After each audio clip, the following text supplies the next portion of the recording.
আপনারা কি জানেন যে আমাদের মন এবং একটা বড় আইসবার্গ মানে বরফের চাঁই বা টুকরো বা বরফের পাহাড় এর মধ্যে কি মিল আছে?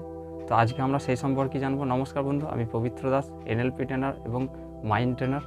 তো আজকে আমরা জানবো কি আমাদের যে মন এবং যে একটা আইসবার্গ বা বরফের টুকরো বা চাঁই এর মধ্যে কি মিল আছে। তো আগের দিনে আমরা যা যা জেনেছিলাম কি আমাদের মনের যে লেভেল, অনেকগুলো লেভেল হয়ে থাকে, তার মধ্যে আমরা তিনটে মুখ্য লেভেল নিয়ে আলোচনা করেছিলাম।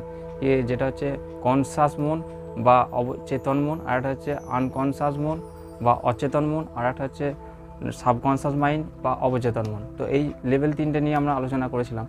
তো আমরা এরপর জানবো যে আইসবার্গ বা বরফের টুকরো এই জিনিসটা কি। এই জিনিসটা হলো যে একটা বরফের টুকরো বা বরফের চাঁই, যেটাকে আমরা আইসবার্গ বলে থাকি, যেটা হচ্ছে আপনার পাহাড়ের মতো দেখতে অনেকটা অংশ, যেখানে সমুদ্রের যে অংশটা বহু বড় শীতল বা ঠান্ডা অংশ, সেখানে বরফের টুকরো বা বরফের চাঁই এই জাতীয় অংশ অনেক সময় ভেসে বেড়ায় বা তৈরতে দেখা যায়। তো সেই বরফের যে পাহাড় বা বরফের যে টুকরো, সেই টুকরো অংশটার মধ্যে অনেকটা অংশ, যেমন 90 ভাগ, সেই বরফের যে টুকরোটার 90 ভাগ অংশ সেটা কিন্তু জল বা সমুদ্রের নিচে থাকে, এবং তার এই টিপ অফ অংশ মানে সমুদ্রের মধ্যে যে দেখতে পাওয়া যায় যে 10% অংশ সেটাই মাত্র জলের বা সি লেভেলের ওপরে থাকে, আর বাকি পুরো লেভেলটাই থাকে সমুদ্রের নিচে। তো আমরা এই জিনিসটা জানতে পারছি এইভাবেই কি আমরা যে টাইটানিক মুভিটার যদি আমরা উদাহরণ নিই বা এক্সাম্পল নিই, এই টাইটানিক মুভিতে আমরা কী দেখেছিলাম, একটা বিশাল বড় বরফের টুকরো, সেই বরফের টুকরো বা চাঁইয়ের মধ্যে টাইটানিক জাহাজটা ধাক্কা খাচ্ছে, এবং যার ফলে কিন্তু তার মধ্যে ফুটো বা ছিদ্রের সৃষ্টি হচ্ছে, এবং যার মধ্যে দিয়ে জল ঢোকার মাধ্যমে সেই টাইটানিক জাহাজটা ডুবে যায়। তো সেই আইসবার্গটাকে যদি আমরা চিন্তা করি যে তার 90 ভাগ অংশ কিন্তু ছিল জলের তলায়, এবং 10% অংশ, এইটুকু অংশ টিপ, সেটা কিন্তু ওপরে দেখা যাচ্ছিল। তো এই কারণেই টাইটানিকের জাহাজ যে চালক ছিলেন তিনি হয়তো ভুল করেছিলেন বা ভুল বুঝেছিলেন। পরবর্তীকালে এটাই দেখা গেছে যে একটা বরফের চাঁই বা বরফের টুকরো, তার প্রায় 90 ভাগ অংশ জলের বা সমুদ্রের নিচে থাকে, এবং তার 10% অংশ টিপ অফ আইসবার্গ যাকে বলা হয়, সেইটুকু অংশই শুধু উপরে দেখা যায়, আর বাকি অংশটা থাকে সমুদ্রের নিচে। তো আমরা জানলাম কি যে বরফের টুকরো বা বরফের চাই বা আইসবার্গ জিনিসটা কি। আর আমরা এর আগে জেনেছি মনের লেভেল সম্পর্কে এবং মনের যে বিভিন্ন স্তর সেই সম্পর্কে। তো এবার আমরা দেখব যে মনের এই যে দুটো জিনিস, মন এবং যে আইসবার্গ, এর মধ্যে মিল কোথায়। তো আমরা কি দেখছি যে সমুদ্রের ওপরে যে অংশটা বরফে দেখা যায় সেটা হচ্ছে 10% অংশ, আর সমুদ্রের নিচে বরফের যে পুরো অংশটা থাকে তাকে বলা হচ্ছে, তার মধ্যে থাকছে প্রায় 90 ভাগ অংশ। তো তাহলে আমাদের মনের ক্ষেত্রেও কিন্তু এই তিনটে লেভেলকে যদি আমরা কল্পনা করি, একটা হচ্ছে কনসাস লেভেল বা চেতন মন, তার কিন্তু 10% অংশের মধ্যে সে কিন্তু কাজ করে, আর বাকি যে 90% অংশ যাকে বলা হচ্ছে চেতন অবচেতন মন বা সাবকনশাস মাইন্ড এবং অচেতন মন বা আনকনশাস মাইন্ড, এই দুটো অংশ কিন্তু ওই বরফের যে নিচের অংশটা বা সমুদ্রের তলায় যেটা থাকে তার সঙ্গে আমরা তুলনা করতে পারি। তো সেই যে অংশ দুটো, এই দুটো অংশের মাধ্যমে কিন্তু আমাদের মনও কিন্তু কাজ করে থাকে।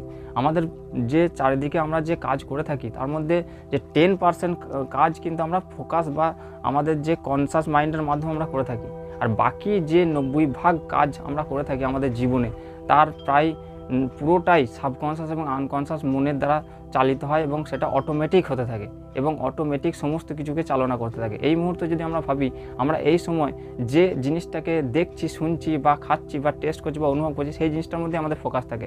বাট বাকি যে অংশগুলো চলছে চারিদিকে হচ্ছে, আমার সঙ্গে ঘটছে, যেমন আমাদের শ্বাস প্রশ্বাস চলছে, আমাদের হার্ট স্পন্দন হচ্ছে, আমাদের শরীরের প্রত্যেকটা সেলে সেলে যে কাজ হচ্ছে, শরীরের প্রত্যেকটা অর্গানে যে কাজ হচ্ছে, সেই সমস্তটা কন্ট্রোল করছে কিন্তু আমাদের সাবকনশাস বা আনকনশাস মাইন্ড, মানে ওই বরফের যে 90 ভাগ অংশ সেই অংশটার মধ্যে দিয়ে। তার সঙ্গে আমরা তুলনা করতে পারি।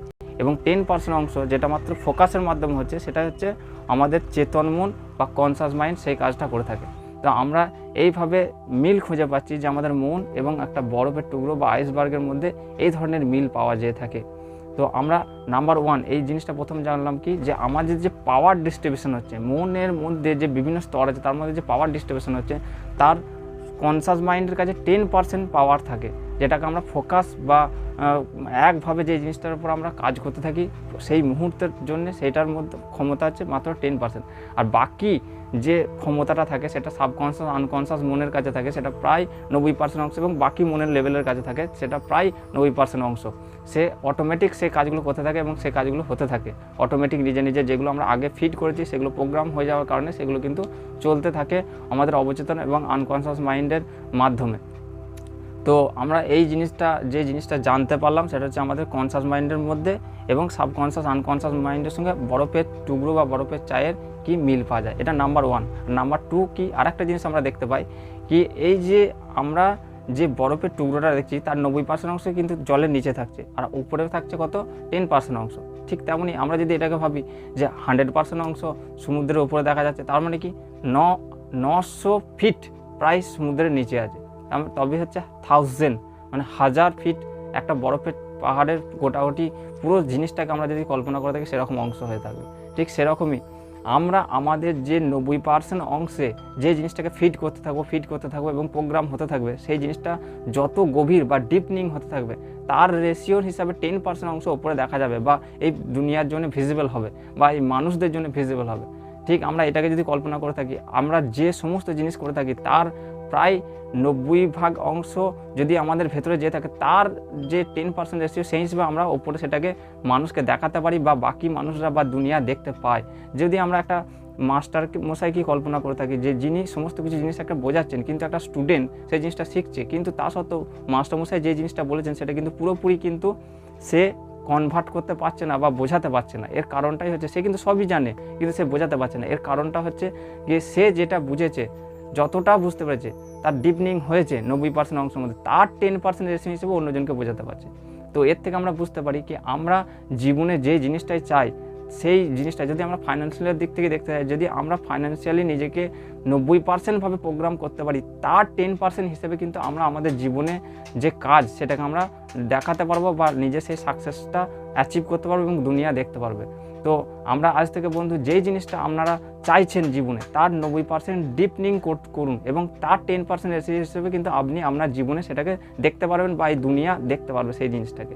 তো এইটাই দুটো মিল আমরা জানতে পারলেন কি নাম্বার 1 কি যে আমাদের যে মন তার সঙ্গে আমাদের যে বরফের টুকরো তার মিল হচ্ছে পাওয়ার ডিস্ট্রিবিউশনের ক্ষেত্রে 10% অংশ কনসাস মাইন্ড বা চেতন মনের কাছে থাকে এবং 90% অংশ সাবকনসাস বা অবচেতন মন বা অচেতন মন আনকনসাস মাইন্ডের কাছে থাকে এবং বাকি লেয়ারের কাছে থাকে।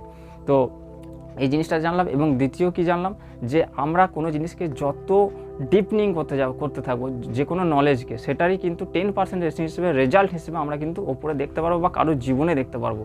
তো সেক্ষেত্রে আমি যদি আমার জীবনে বা আপনারা যদি আপনার জীবনের 90% অংশ যে কোনো জিনিসের জন্য ফিড করেন তার 10% রেশিও হিসেবে সেটা কিন্তু আপনার জীবনে বা লাইফে আপনি দেখতে পারবেন এবং দুনিয়া সেই রেজাল্টটাই দেখতে পারবে।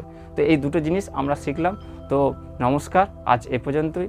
এরপরের যদি আপনারা আরও জিনিস শিখতে চান মনের জিনিস সেগুলো কিন্তু স্টেপ বাই স্টেপ পরবর্তীকালে ভিডিও আসতে থাকবে।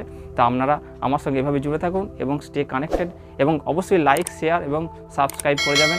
আর কমেন্টের অপেক্ষায় আপনাদের রইলাম, আপনারা সুন্দরভাবে কমেন্ট করে যাবেন। আমার সময় অনুযায়ী আমি আপনাদেরকে চেষ্টা করব সেইগুলোর রিয়াকশান বা রেসপন্স করার জন্য।